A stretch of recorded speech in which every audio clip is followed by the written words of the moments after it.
नमस्कार बंधुरा रान्नाघरेर संगीते सबाइके स्वागत। आज के आमी बानाबो भेजिटेबल नुडल्स। नुडल्सের জায়গায় আমি নিচ্ছি ইপ্পি। আপনারা চাইলে ম্যাগি অথবা যে কোনো নুডলস নিতে পারেন। সবার প্রথমে নিচ্ছি দুটো ডিম। ডিম দুটোকে একটা বাটির মধ্যে ফাটিয়ে নেব। সামান্য একটু লবণ দিয়ে ডিমটাকে ভালো করে ফেটিয়ে নেব। এবারে ডিমটাকে আমি ভাজা করে নেব। তার জন্য কড়াইতে সামান্য পরিমাণে তেল দিচ্ছি আর ডিমটাকে গরম তেলের মধ্যে ছেড়ে খানিকক্ষণ নাড়াচাড়া করে ডিমটাকে একটু নরম করে ভাজা করব, বেশি শক্ত যেন না হয়। দেখুন ডিমটা ভাজা হয়ে গেছে, একটু ঝুড়ো করে আমি নামিয়ে নিলাম।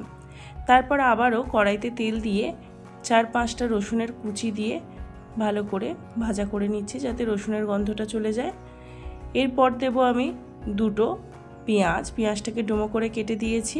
আর নিচ্ছি এক মুঠো মটরশুঁটি, দুটো ছোট সাইজের ডুমো করে কেটে নেওয়া টমেটো, পরিমাণ মতন লবণ, জিরের গুঁড়ো, ধনের গুঁড়ো দিয়ে আমি নাড়াচাড়া করে নিচ্ছি।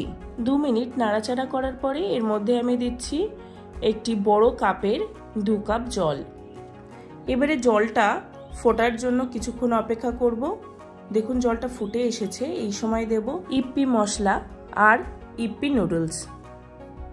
এবারে সব কিছু একটু ভালো করে মিশিয়ে নেওয়ার পরে আমি ঠিক 2 মিনিটের জন্য ঢাকনা চাপা দিয়ে হতে দেব। 2 মিনিট পর চেক করে নেব যে আমার নুডলসগুলো ভালো করে সিদ্ধ হয়েছে কিনা। এখানে নুডলসগুলো ভালোভাবে সিদ্ধ হয়ে গেছে।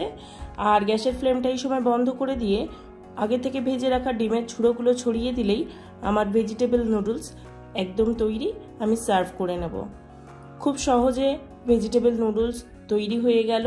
সকালের ব্রেকফাস্ট অথবা সন্ধ্যের খিদে মেটাতে এইভাবে ট্রাই করে দেখুন, ভালো লাগবে।